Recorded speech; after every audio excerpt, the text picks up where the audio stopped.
Bonjour à tous et bienvenue dans ce nouveau vlog d'un autre type. En effet, vous n'aurez droit qu'à de l'audio avec quelques images.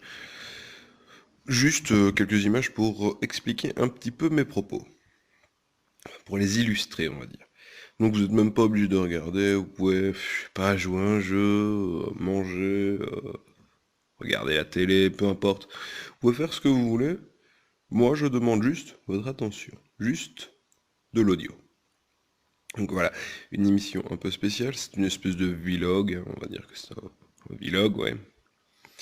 Dans ce vlog, je vais parler des différentes incohérences dans Sensei. Et oui, parce que Senseiya, c'est bourré d'incohérences, il y en a partout. À croire que Kurumoda n'a jamais écrit un scénario de sa vie. Ah, c'est assez impressionnant. Ça reste une très bonne œuvre, mais pleine d'incohérences, et on va parler de ces différentes incohérences. Alors, première incohérence, on va commencer directement avec la plus grosse en fait de toute la série, celle que tout le monde connaît par rapport au grand pop. Et oui, par rapport au grand pop. Dans la série, hein, le grand pop, hein, lors de sa première apparition, porte des cheveux marrons et un casque doré. Hein. On peut donc décemment penser que c'est Chion. Hein. Le problème, c'est que Chion est censé avoir été tué longtemps auparavant. Hein.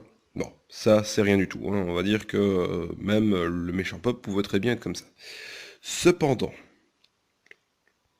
cependant, euh, Marine, dans l'épisode 16, oui, dans l'épisode 16, dit à Seiya, Seiya, peu après ton départ, le grand pop est mort soudainement et son frère Arles a pris sa place au sanctuaire. Hein. Cependant, il a bel et bien été dit que 13 ans auparavant, le grand pop avait été tué. Et que Aiolos avait découvert son imposteur. Voilà, en gros. Le grand pop arbore des cheveux gris, étant donné que c'est Saga possédé par son côté maléfique. Alors que dans la première partie, première apparition, il possède des cheveux marrons. Voilà, c'est juste une petite erreur sur le coup. Mais ça va être notre valeur à 1 sur l'échelle de la connerie. Donc, on va continuer. Suite par rapport au pop. Hein.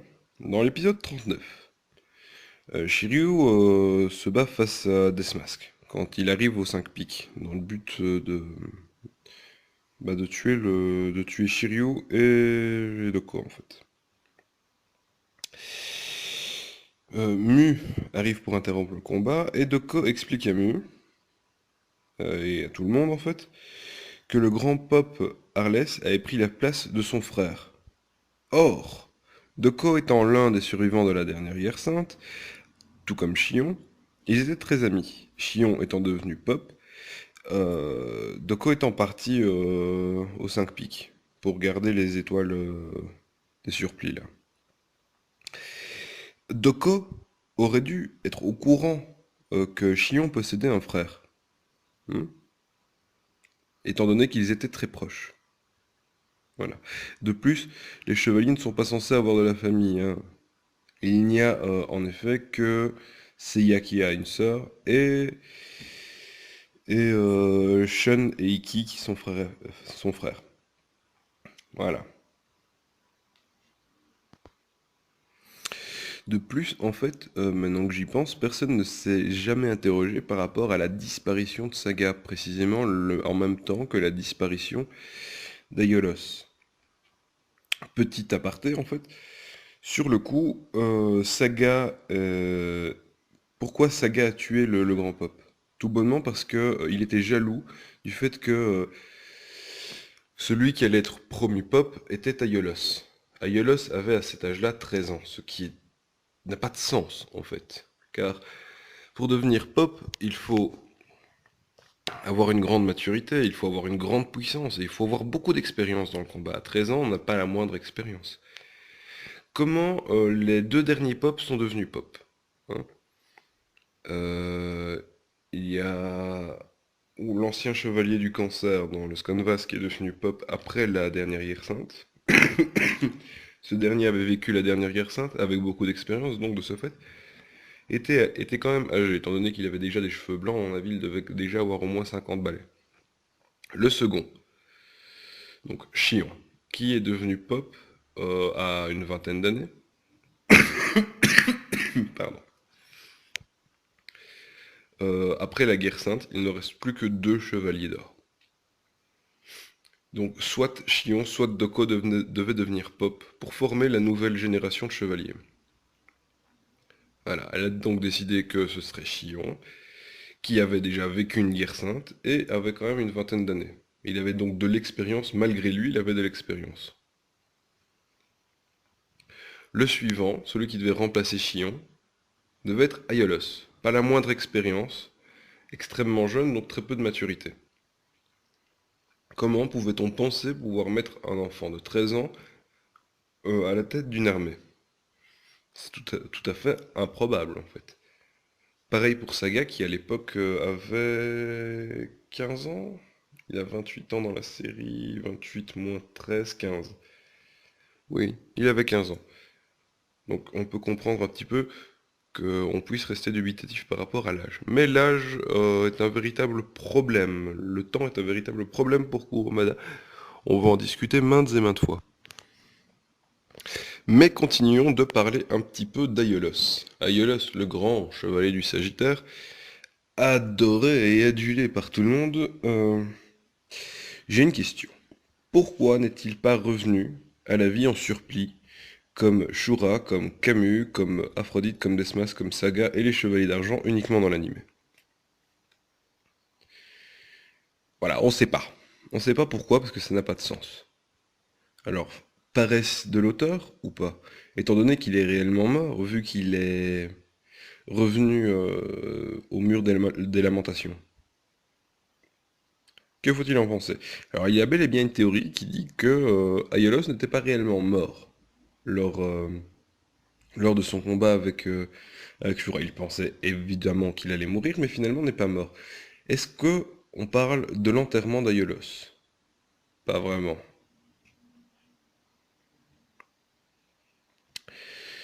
Voilà. Une théorie quelconque. Maintenant, moi, personnellement, je n'y crois pas vraiment, hein, mais c'est une théorie que je vois assez amusante que je voulais quand même partager. Voilà. De plus, en fait, maintenant que j'y pense pour le pop, en vérité, Chion. En vérité, il n'y avait que deux personnes qui connaissaient la véritable. Oula, encore un message. Deux personnes qui connaissaient la véritable identité du pop, hein. Ces deux personnes étaient qui? Ces deux personnes étaient Doko, qui aurait dû pouvoir le dire, que Chion n'avait pas de frère, et que le grand pop actuel n'était pas Chion, et Mu, qui aussi aurait dû le savoir, étant donné que Mu est l'apprenti en fait de Chion. Voilà. Je vous laisse un petit peu réfléchir à ça. Maintenant, nous allons un petit peu parler d'âge et surtout de l'âge des Chevaliers d'Or. On sait hein, que Shura, 13 ans avant, a tué le chevalier du Sagittaire. C'est lui qui l'a tué. Hein. Enfin, officiellement. Shura a 22 ans dans la série. 22 ans. Et donc, ce qui signifie qu'il aurait reçu donc, son armure 13 ans avant, donc à 9 ans. Hein. Ce qui, on se doute, n'est pas fort. Bah, c'est tout bonnement impossible. À 9 ans, recevoir une armure d'or, et 13 ans pour les chevaliers de bronze. Ça n'a pas de sens. Mais ce que je veux dire, c'est qu'il faut 6 ans d'entraînement pour une armure de bronze, en moyenne. Donc il faudrait au moins le double pour une armure d'or. Soyons logiques, une armure d'or, les armures les plus puissantes. il faut obligatoirement au moins le double. Sinon, ce n'est pas possible. Or, on les voit âgés d'environ 8 ans dans la série, à un moment. Pourtant, leurs armures. Alors, la question que je me pose, l'armure grandit-elle en même temps qu'eux? Est-ce que l'armure s'adapte en fonction du corps de son porteur? Donc, est-ce qu'un enfant pourrait avoir l'armure qui grandirait avec lui? C'est une question que je me pose, même si je me doute que l'armure s'adapte un petit peu au corps de son porteur. Mais est-ce que elle évolue en même temps que lui? Voilà, c'est la question que je me pose en fait. Donc, Shura aussi, qui tue à 9 ans le futur Pop, donc Aiolos. Le futur Pop, donc on imagine le futur Pop, donc censé être le plus puissant de tous les chevaliers. À savoir que il était censé avoir la même puissance que Saga. Voilà. Donc Shura qui tue le futur Pop à 9 ans, alors qu'il vient sans nul doute juste d'avoir son armure. Face à Aiolos, qui si lui aussi l'a eu à 8 ans, il doit être quand même sacrément balèze, hein, 5 ans plus tard. Même si honnêtement je trouve ça complètement ridicule, personnellement, de penser qu'à 8 ans il peut devenir chevalier d'or. Enfin bon. Cela révèle encore une fois une incroyable incohérence, même si on sait que Aiolos n'a pas vraiment tenté de combattre le chevalier Capricorne, mais plus de lui échapper, dans le but de protéger Athéna. Cependant, il est censé être extrêmement puissant, étant donné qu'il est le futur Pop, et donc pouvait, sans le moindre mal, échapper au chevalier du Capricorne. Voilà.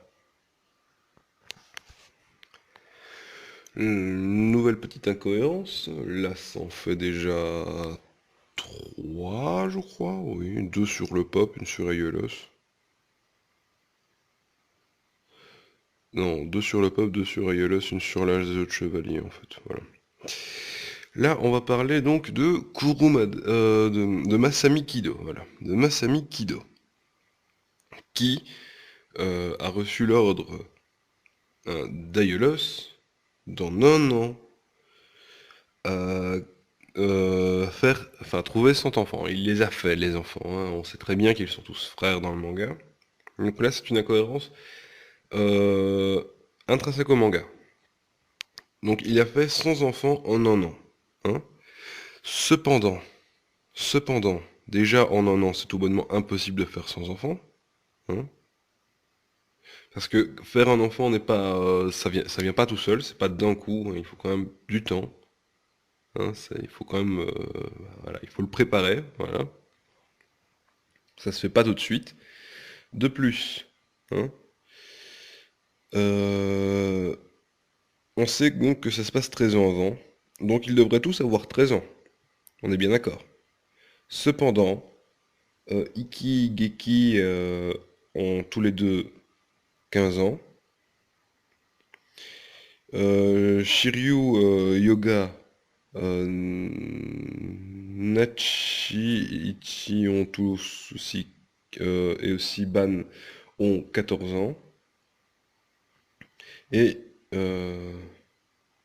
oui, bah, les deux derniers, donc Yoga non, Seiya et Shun, ont cependant 13 ans. C'est les seuls qui ont respecté donc le truc. Les deux seuls qui ne présentent pas une incohérence. Les autres présentent une incohérence monstrueuse. Et Ikin ne pouvait pas être le grand frère de Shun, il devrait être donc son jumeau, en fait. Ce qui n'est pas le cas. Ce qui n'est pas le cas. Donc déjà, première incohérence, faire sans enfants en un an, c'est tout bonnement impossible. Cependant, ça se passe 13 ans avant. Donc il n'y avait pas plus pour faire les 100 enfants. Deuxième incohérence, certains devraient avoir en fait 12 ans, hein, parce qu'il faut 9 mois de gestation. Hein, en plus de la préparation, il faut 9 mois de gestation. Donc certains ne seraient pas nés 13 ans avant l'histoire, mais 12 ans, ouais, 12 ans avant l'histoire, ils n'auraient donc que 12 ans. Hein. Euh, Ensuite,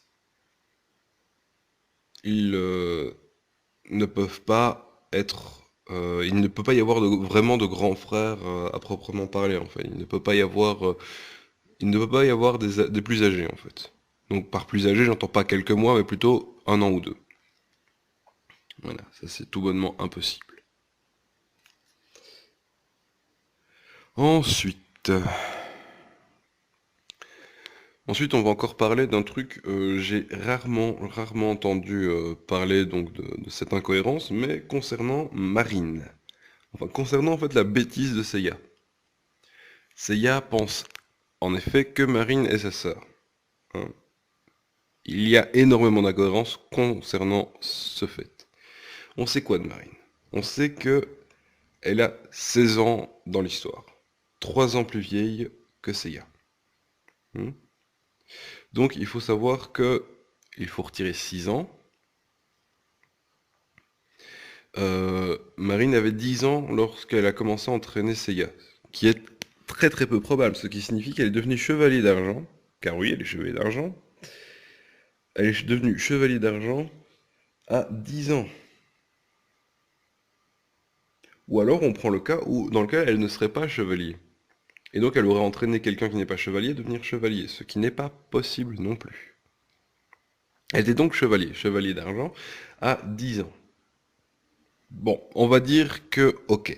On va dire que ok, même si c'est très peu probable, on va dire que ok. Donc, Seiya arrive là, on lui présente son maître Marine. Seiya est parti donc en avion, je suppose, ou en bateau. Enfin, en clair, il a été beaucoup plus rapide que sa sœur Seika, qui aurait été jusqu'au sanctuaire. Elle est bel et bien allée jusqu'au sanctuaire, là je spoil un petit peu. Mais n'est pas devenue mais elle aurait dû devenir chevalier avant lui, pour pouvoir l'entraîner de façon légitime, car on présente Seiya officiellement à Marine. Ça me semble très peu probable quand même, ça me semble très peu probable. La question que je me pose surtout, c'est comment Seiya n'a-t-il pas pu se rendre compte de sa connerie en fait? En effet, comment ne peut-il pas se rendre compte que Marine ne peut pas être sa sœur? Certes, elle avait possiblement le même âge, mais Marine était là déjà depuis longtemps. Marine était plus puissante. Marine l'entraînait officiellement. Et Marine était déjà chevalier avant. Chevalier d'argent, pas chevalier de bronze, chevalier d'argent. Ce qui signifie qu'elle a, en toute logique, subi un entraînement plus intensif. Comment Seiya a-t-il pu penser que Marine pouvait être sa sœur? Sœur qu'il venait de quitter. Comment a-t-il pu penser ça? Voilà. Une nouvelle incohérence, on va complètement changer de registre, hein, parce que là on ne parlera plus de chevalier d'argent, mais plutôt de Thanatos et Hypnos. On sait que ces deux chevaliers ont, enfin ces deux dieux, en fait ces deux dieux, ont été tués. L'un par Seiya, l'autre par les 4 autres chevaliers de bronze. Alors, petite incohérence, grosse incohérence, énorme incohérence. Encore un nouveau SMS, super. Comment ont-ils pu être tués, étant donné que c'est le chevalier de la mort, le dieu de la mort? Comment le dieu de la mort a-t-il pu être tué? Bon, admettons, même si c'est tout bonnement impossible, que la mort meure. Déjà, qui est Thanatos et Hypnos? Qui sont Thanatos et Hypnos? Ce sont donc les deux dieux qui accompagnent l'âme des morts vers l'au-delà. Voilà, dans la mythologie, c'est à ça qu'ils servent. Or, s'ils n'existent plus, les gens ne peuvent plus mourir, on est bien d'accord. S'ils n'existent plus, les âmes ne peuvent pas être guidées vers l'au-delà, et donc restent sur Terre. Les gens ne peuvent plus mourir, car ce sont eux qui retiraient l'âme des corps pour la guider. Hypnos endormait le corps, pendant que Thanatos lui enlevait son âme. Et après, les deux guidaient l'âme vers l'au-delà. S'ils ne peuvent plus remplir cette fonction-là, plus personne ne peut mourir. On est bien d'accord. Alors comment Hadès meurt? Comment Hadès peut mourir après? Comment Seiya peut être plongé dans un coma, sans hypnose? Comment les gens peuvent dormir et mourir? Les gens ne peuvent ni dormir ni mourir depuis. De plus, comment un dieu, quelque chose qui logiquement ne devrait pas connaître la mort, connaît la mort? On sait que la seule chose qu'on a pu faire contre ces deux derniers était juste laisser-les. Mais là, ils sont physiquement morts. Que se passe-t-il maintenant? Je viens de m'apercevoir en fait que je me suis planté sur un truc, c'est-à-dire l'âge de Shura, en fait il a 23 ans et non 22. Donc voilà, il a tué Aiolos à 10 ans et non à 13. Voilà, c'est juste que là ça vient de me revenir en fait. Donc voilà. Voilà, il me semblait évident que je vous le dise. Voilà, pour me rattraper un peu. Donc bah voilà, j'ai plus ou moins fini. Il y a encore beaucoup d'autres incohérences dans la série et dans le manga, mais je pense que j'en ai cité déjà quand même quelques-unes assez intéressantes. Moi je demande juste à ce que les gens soient poussés à la réflexion. Je ne demande pas à ce que les gens disent que c'est de la merde, hein, parce que j'adore Sensei, ça reste quand même un de mes mangas préférés. Mais non, c'est juste que je trouvais les incohérences très amusantes. Et voilà. Cependant, on peut quand même remercier Senseiya pour beaucoup de choses, hein. Ça a beaucoup apporté au Neketsu, hein. Il a quand même aidé quand même à mettre les bases du Neketsu, ce qui est assez bien. Donc voilà, je remercie quand même Kurumada pour ce magnifique manga, mais je lui dirais quand même d'aller prendre quelques leçons de scénarisme. Voilà. Sur ce, je vous dis à la prochaine. Ciao les mecs.